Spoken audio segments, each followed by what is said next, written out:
Welcome to the Light Your Heart with Hope podcast.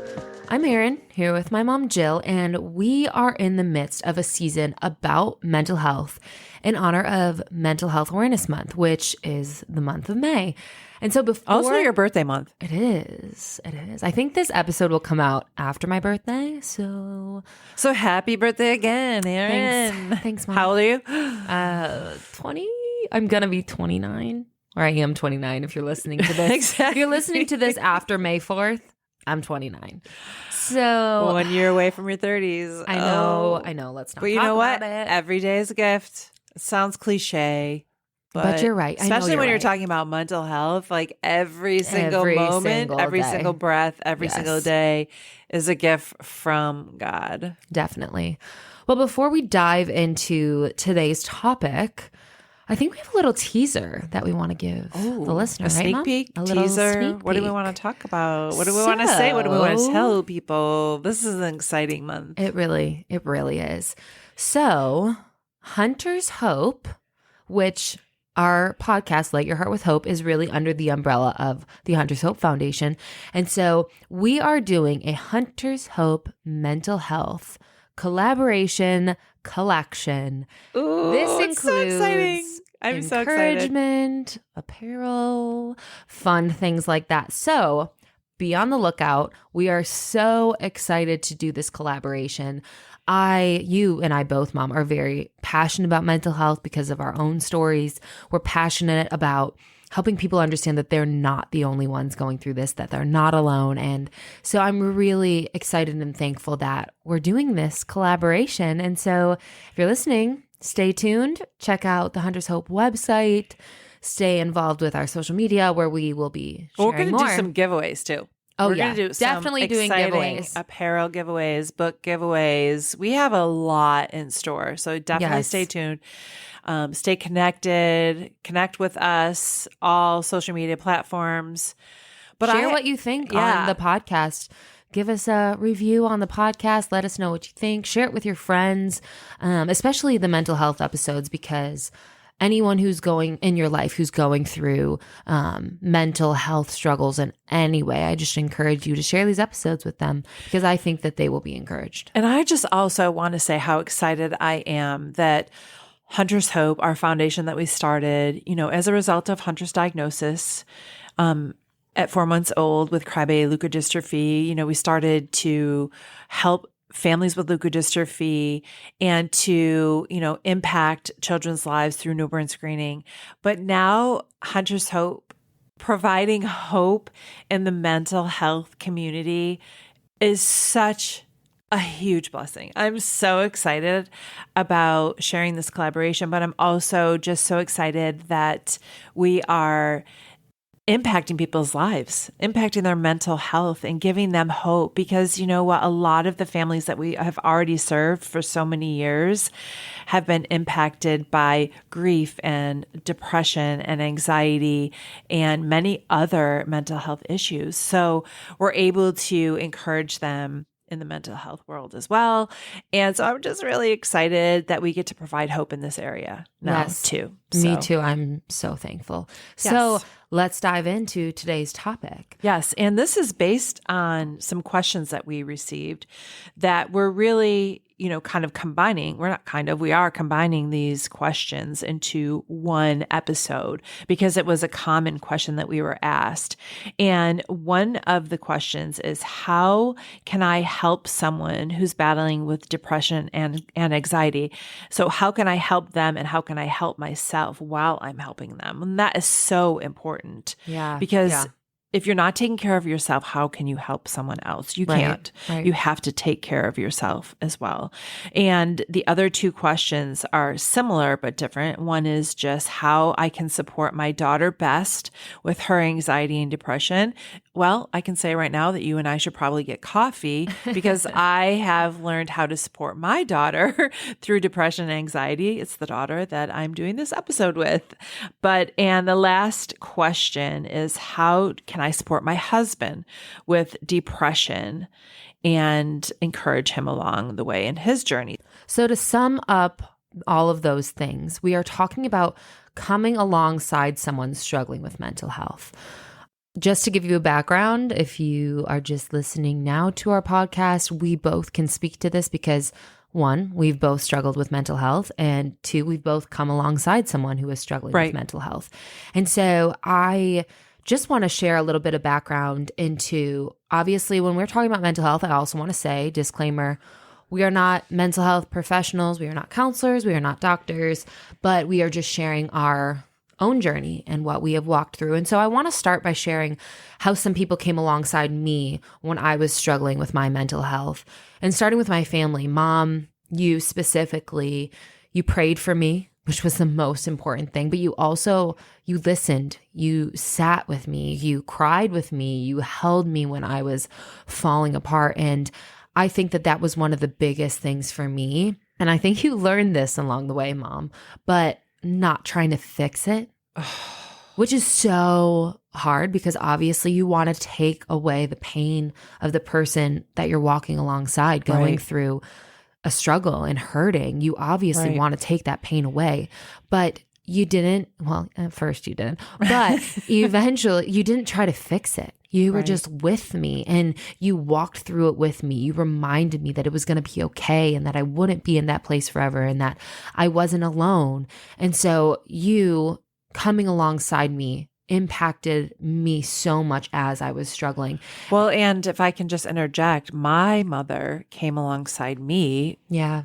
You did as well, but very specifically, Grandma came alongside me and walked me through my deepest, darkest moments, both times. And she did not try to fix me. She did not try to fix what I was going through. She just came alongside me, prayed with me, prayed over me, and she continued to remind me that I was going to be okay. And I needed her to say that. And I know that I must have asked her as well numerous times, am I going to be okay? Am I going to make it through this? Am I going to be okay? Am I going to be okay? Am I going to be okay? And she continued to assure me that I was going to be okay. And the only reason that she could say that was because she knew that God was in charge and that God was in control and that God was taking care of me, because she didn't know what to say. She didn't know what to do. And many times, as you were walking through what you went through, I didn't know what to do either. And I didn't always know what to say either. I've learned, and I feel like I'm still learning, but I knew that God was involved. I knew that God was in the midst of it. I knew that He was never going to leave you. I knew that He works all things together for good, and He was going to do that in your life in the midst of what you were going through. So I was banking on all that God is. And I'm still banking on Him today. And He's trustworthy and He's faithful. And we can bank on God, and He does come through. Right. I also, what I shared about how you came alongside me is also how I saw Cam and Dad and Parker come alongside me as well. And just being there, just loving me through it. Right. That is more powerful than you think it is. Right. It's easy to just say, that's such a simple thing, just to be there, just to love someone. No, it is life-changing. Right, to have someone love you when you can't love yourself. Right. To have someone be there for you when you feel like you can't get up off the ground. Someone who will hold you and be there just to encourage you and to sometimes not even say anything, but to just sit there, to just be. And to hold you and hug you. I learned that from your dad. I've said this before, but Daddy, the gift of his hugs when I was walking through my dark season, just a hug from him. Again, he didn't know what to say. He didn't know what to do, but he hugged me and he prayed over me. And that meant so much to me. And when I get mad at him now, I remember for other stupid little things. I remember those moments. I'm not kidding. I know it's funny, but I remember the moments when he sat and hugged me and I just literally sat on his lap like a child. It was almost like he was a father figure in those moments, a heavenly father. Like I was able to sit on my husband's lap. But I felt the love of God in that moment. I felt God's love flowing through your dad. It was God's love in every hug that your dad gave me. So yes, be there and hug, hold that person if they'll let you. And some people, that won't work for them in that moment. And to be mindful of that and to not take offense. I think that's so important when you're trying to help someone, to not be offended if they are angry or if they have an outburst or if, they're frustrated because they're struggling so much. And sometimes they're just frustrated. Yeah. And it's not because of anything that you've done. I think that that's something that I had to learn too and that I walked through is that it wasn't my fault. Did I have to take ownership for certain things that caused you harm in your life, that caused you heartbreak, things I'd said, things I'd done? Absolutely. And I did take ownership of that. And I sought forgiveness for that. Did you forgive me? Of course I did. Okay. Just making sure. If you haven't heard our episode on forgiveness, oh yes, we talked about that. Yes, a couple go weeks back ago. and listen to that. So powerful and life changing. But I knew that I needed to ask for forgiveness, and I knew that I needed to take responsibility for choices that I had made, things that I had said that hurt you along the way. But at the same time, I'm not meant to carry the weight of all of it. Like God does not want me to carry the weight of that. That's on him. That's for me to surrender to him. So in doing that, I'm able to let myself off the hook and know that I wasn't going to be able to fix everything. And not only that, I wasn't responsible to, that God was in it, that God was involved and that he was in control. And that changed everything for me and how I was able to come alongside you and help you walk through your darkest seasons. Well, I'm so thankful that I have an incredible mom who was there for me every step of the way and just an amazing family that came alongside me. And if you're listening and you don't have that, I pray that a friend will come alongside you to be there for you. I know that I had some incredible friends that were willing to walk through this season with me. Right. Friends that And some walk away. And some walk away. That's okay. The reality of it is that some will walk away. But also, if you're a friend and you have someone who's struggling, to walk alongside them can be a gift for you too. Exactly. It can be hard, Yes. but I'm so thankful for the friends that walked alongside me in my darkest season who wouldn't leave, who refused to leave when things got hard and when things were dark and when I needed them. It's okay to need people. Right. We all need people. We can't do this on our own. That's right. And if you're the friend of someone who's struggling, I think there are a lot of practical ways that we're going to share that you can come alongside them. And these apply to if you're a family member or you're a friend, Right. or you're a mentor walking alongside someone. These things can really apply to all of us who are coming alongside someone struggling with mental health. And I just want to add this in regard to what I just shared too, about how you said that I didn't try to fix the problem or fix you, but I did research. I did my due diligence in trying to understand anxiety, trying to understand depression, understanding Lyme disease, eating disorders. I care and I love you, and I'm going to find out as much as I possibly can on all of these things and be praying about that, because there's a very fine line of getting too much information, Right. and pouring in all of this knowledge and getting more fearful, because I found myself in that place as well. So I had to understand the limit and understand how much I needed to understand in order to come alongside you and help you and to be more knowledgeable about what you were going through. I think that knowledge is very important, but to surrender all of that to God and know that he was going to give me what I need, that I didn't have to trust in the knowledge that I had researched and all the information that I got. No, I was going to trust God with all that. So what I would do literally as I would be researching something and I would say, okay, God, help me understand this, help me to trust you with this, but help me to go with your guidance,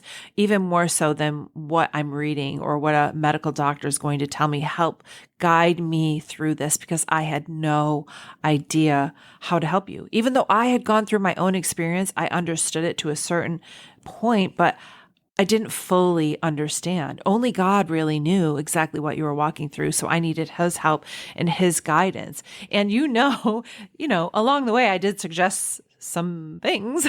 Yes, of course. And I had to be okay with the fact that you weren't going to take my suggestion. And at first I had to learn that. Well, and that you weren't like rejecting me. Yeah. You weren't like, you know what I'm saying? Right. So if I would suggest, I read about this therapy in Atlanta, and just because you weren't able or willing to look into that suggestion at the moment didn't mean that I did something wrong, or, that I should be offended, or that you weren't listening to me. Like I had to remove myself and my feelings from everything that was going on with you. And I think that's important for the listener to remember. If you're coming alongside someone who is struggling in all of these areas, struggling with mental health issues, you need to understand that you cannot take offense. Right. If they get frustrated, if they get angry, if they're, lashing out, like, it's not about you ultimately. Yeah. It's about Yeah, if you're going to come alongside someone, you have to know that it's not about you. Right. It's not supposed to be about you. Right.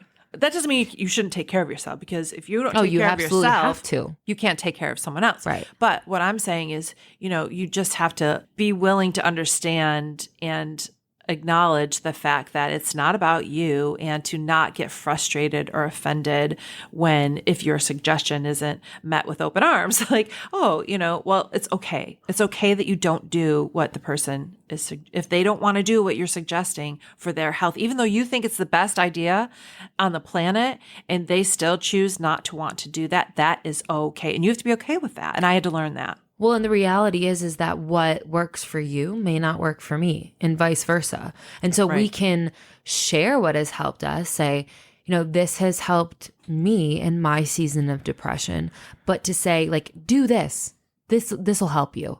I think that can be harmful, because and it's how you say it too. Right. And that is just reality, that something may help you that doesn't help me. Right. And so, but that doesn't mean that you shouldn't, at least suggest, like, hey, this helped me. But the truth is every single person's journey with mental health, depression, anxiety, whatever it is different. Right. We may have, like you and I, Mom, we may have had similar experiences, but our journeys weren't the same. No. We may have had similar struggles, or our depression may have looked similar in certain ways. But the truth is it's different. Everyone who experiences mental health has a different journey that they walk through. And it's okay that yours doesn't look like someone else. I also think that it's important that if you have walked through it, it's one thing to say, I see you, I hear you, I'm here for you, you're not alone, you're not the only one. But I have found that when someone says, oh, I know exactly how you feel, or I know exactly what you've been through, it kind of rubs me the wrong way, because the truth is I think that's on our list of what not to say to someone walking I through. think it is too. Because like I said, all of our experiences are different. Mom, you and I, we both went through watching Dad go through cancer, but we also had two different experiences with it. Right. It was watching my dad go through cancer. It was watching your husband go through cancer. And so it's all different, but that doesn't mean that there's not some common ground where we can encourage each other in that. Well, and also, we're not cookie cutters. Everyone is an individual, and you could read a book that can give you all of this information, or go online and read articles about eating disorders, for example, because that is a mental health issue. You can read all day long about that, but you might not experience the eating disorder exactly how this book or this article is telling me. And so no one is cookie cutter. Can you get valuable information? Yes. But the whole point of us sharing this is that we come alongside the person struggling, and that, yes, we do our own research and we understand what they're going through better. And I think that's so important. Like, understanding what someone is walking through, especially if you don't know about that, if you don't understand that, like, again, eating disorders, for example, I had no experience or no understanding or any knowledge about how to help someone with an eating disorder. So I wanted to understand more. I wanted to be able to come alongside you. I wanted to read more. I wanted to understand. And obviously I was praying. I mean, praying it's like, we don't even have to mention it at this point, but we should mention it, because prayer is first and foremost going to God and asking for his wisdom. And he promises to give us wisdom freely. And he's not going to withhold help when we ask for it. So I was going to God and I was seeking information as much as I possibly could. But at the end of the day, I had that more knowledge and I had more understanding, but I just needed to continue to come alongside you. And if I felt led to share something with you that I had learned or researched, so be it. And obviously it's what you say. It's not, it's not what you say. It's how you say it. Jim is famous for saying that.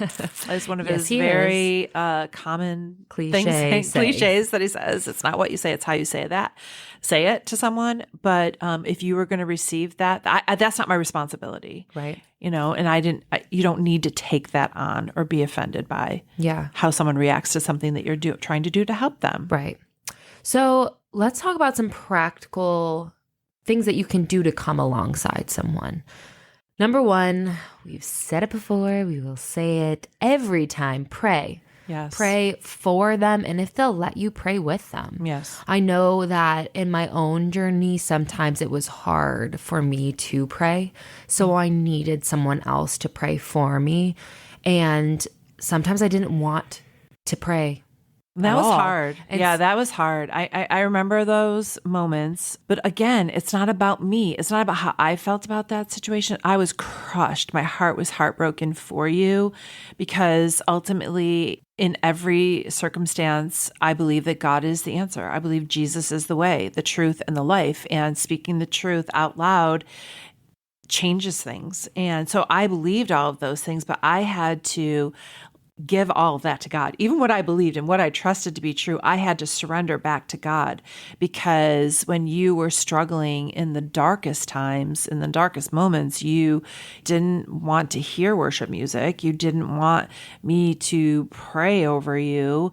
And that was so hard. But it didn't mean that God wasn't in the midst of it. It didn't mean that God was, taken out of the equation. He was still there in the midst of all of it. You stopped praying either. Exactly. I did not stop praying, and I did not stop worshiping either and praising God in the midst of that. I just wasn't doing it in front of you, but it still had an impact. It had an impact in my heart and my life, so that I could still have an impact in your life. Right.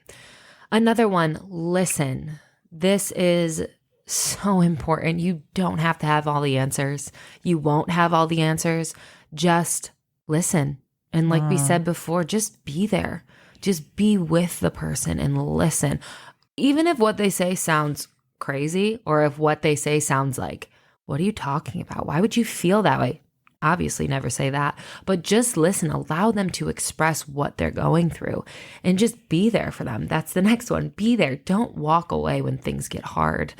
Especially if you're a family member or a friend. I know that I felt like I lost some people for a bit when I was going through my darkest seasons. And I'm thankful that God brought other people into my life. But if you were there during the good times, don't leave during the bad times. If you're a true, real friend, you won't walk away when things get hard. And if you love the person in your family who's going through something, you won't walk away when it gets hard. So be there for them. Another one, extend grace. I think this is huge because, speaking from experience, when I was in the really dark season of my life, there's stuff I don't remember. Things were so dark that I couldn't see past my pain. And in my pain, I ended up causing other people pain without even wanting to, without even meaning to. They might say or do things that are not normally what they would do, that are not characteristic of them. But just extend grace and know that God's got them. And to just, like I said, be there for them. And be patient. Yes. Grace and patience go together. And kindness and goodness in the midst of when someone is walking through anxiety and depression, first of all, they think something is wrong with them, and they don't know how to fix it. And they're struggling. There's a lot of fear involved and worry, and just, to extend grace and patience and kindness and empathy and compassion. And it makes me think of the God of all comfort, that the God of all comfort comforts us so that we can comfort other people. Right. When we have been so comforted by God, that comfort needs to be expressed in how we comfort other people, to come alongside people and comfort them. Another one that I think kind of goes along with what we're talking about is, and something you said earlier, is releasing expectations. Not having expectations of the person that is struggling with their mental health, which goes back to what you were talking about, Mom, too, of it's not about you. So don't have expectations of people to be a certain way or act a certain way or heal on your timeline. Right. Healing doesn't have a timeline, really. Right. We're always healing. We're always growing. And so don't have expectations, because not only will you be disappointed, but you're going to end up hurting the person that you're trying to come alongside and help. Right. Another one is being intentional. An example of being intentional is really all of the above: praying, listening, being there, extending grace, releasing expectations. But there are tangible things you can do to be intentional. Write your friend or your family member a card. Ask them if they want to go for coffee, or just go over to their house and sit with them. Make them a meal. Be intentional in how you invest in their life. That goes along with this, is investing in them. Investing in them with your time is so valuable. And I know for me, that's one thing that I really treasured in the people that invested in my life and were intentional, is that they were willing to spend time with me. Our time is valuable, and people were willing to spend their time with me in a very dark season. And what a gift that was. And that takes being intentional. Well, and in being intentional too, maybe it's like, let's go for a ride. Let's give some fresh air. Let's go, instead of asking, because more often than not, the person's going to say no. It's just like, I'm going for a ride. Let's go. Or I'm going to the nursery. Let's go look at flowers. And if they say no, well, it's okay. But it's already having a plan in mind when you're in their presence, when you're with them. And yes, being intentional is so important and so helpful. There are so many other practical ways to come alongside someone that we could share. But the last one I wrote down is to encourage them, remind them that it's going to be okay, that they're going to make it out of this, that they are fearfully and wonderfully made by God, that they are seen and known and loved, that you're not going anywhere, that God is in the midst of all of it, that He is with them and never going to leave them. There are so many ways that you can encourage someone. Write, like I said before, write a letter to them, encouraging them. Text them an encouraging message. I know that when I get just a random text from a friend, it blesses me so much. Just a random encouraging text of, I'm thinking of you, I'm praying for you. Or, how are you? Even asking someone how they're doing. Right. And allowing them to tell you the truth. Right. Because it's very easy when you are in the midst of struggling, it's very easy to say, I'm fine. Or I'm okay. Or I'm good. Everything's good. Because that's the easy way out. But as a friend, come alongside them and say, how are you actually doing? How are you? Right. And be willing to sit there and listen and be there for them, no matter what that looks like. Let's close this out with some things to say to the person that you're coming alongside, wanting to help, whether it's your daughter, your husband, someone you love, a friend who's struggling with anxiety or depression or any other mental health concern. Some things that you can say. So actually say, and some things that you should not say. Actually, let's say what you should not say first. How about that? And these are very important, and I've probably said all of them. But remember, these are the things you should not say. What's wrong with you? And what's your problem? Never use the word problem, right? Someone with depression or anxiety doesn't have a problem. They need help and encouragement. Calm down and relax. If someone could calm down and relax, especially with anxiety, they would. Right. Anxiety is not a choice. Oh, just push through or just pray. If the person struggling could do this, they would. There isn't an easy fix to depression and anxiety. At least you're not going through comparing. We all have a tendency, don't we have a tendency to do that? Well, at least you're not in a war in a third world country. But I'm going through this. So it's saying that, comparing what your loved one is going through with what others might be going through does not help change what they're going through. Right. No matter what you're going through, it matters. Right. And of course, we've said this. I know how you feel. Well, no, you really don't, because you're not in my skin. You Right. might have gone through something similar. You said that, but the only person that truly knows what's going on is the one going through it, and God. Did I say or do something wrong? Okay, we already talked about this. Like, Oh, yeah. it's not about you, and more than likely, you did not say or do anything wrong. But own up to it if you did. Right. Right? You should be thankful. You're so blessed. Think about all that you can be thankful right now. Oh, yes, that's true.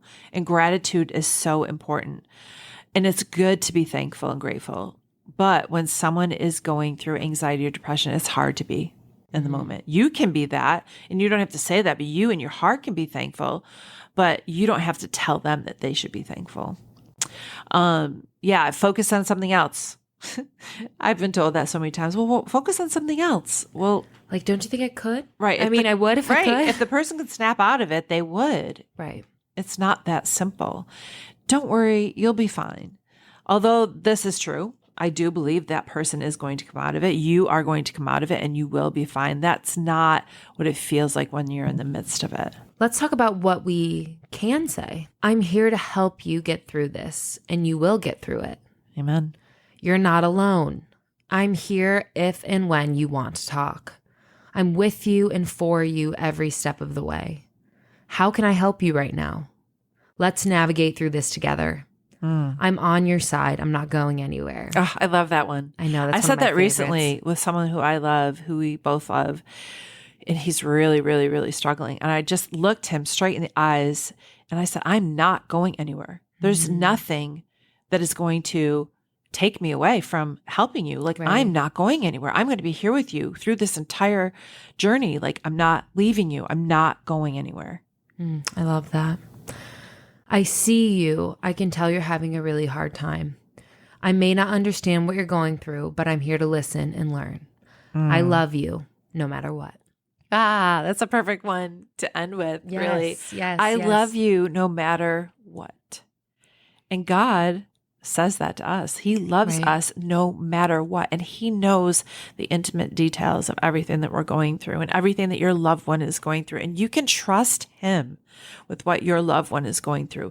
Even if you can't trust, the care and everything that's going on and what they're experiencing, you don't know what to do, and you feel lost and broken and hurting. And it's just really, it's bringing you down at every turn. You can trust God with all of that and go to Him with all of that. Pray, seek His face, and He's not going anywhere. He's going to help you. Amen. Mom, will you close us in prayer and just pray for not only the person coming alongside someone struggling with mental health, but the person struggling? Yes, Heavenly Father, thank you so much that you are the creator and sustainer of everything. We can't even breathe unless you give us the breath of life. You know all things, and in you all things hold together. And that's what it feels like, Lord, when you're struggling with mental illness and you're trying to come alongside someone who's struggling with anxiety and depression or any other mental health concern. It feels like everything's falling apart. But the truth is, in you, everything is being held together. Help us to remember that you are holding it all together, and that you will do an amazing work in the midst of the darkness, because you are light. You are the way out of the darkness, and you are the truth, Lord. Help us to remember what is true, good, praiseworthy, and excellent in the midst of everything that we're struggling with and going through, Lord. And I just pray that you would strengthen the mom or dad or loved one who's listening, who's walking alongside someone struggling, in their mental health situation, Lord, that you would give them the strength and the patience and the kindness and the gentleness, Lord, to come alongside the person that they love and to be there for them. Lord, you are able to do immeasurably more than all we could ever ask or imagine. We're so thankful for your love and your kindness and your faithfulness. In Jesus' name, amen.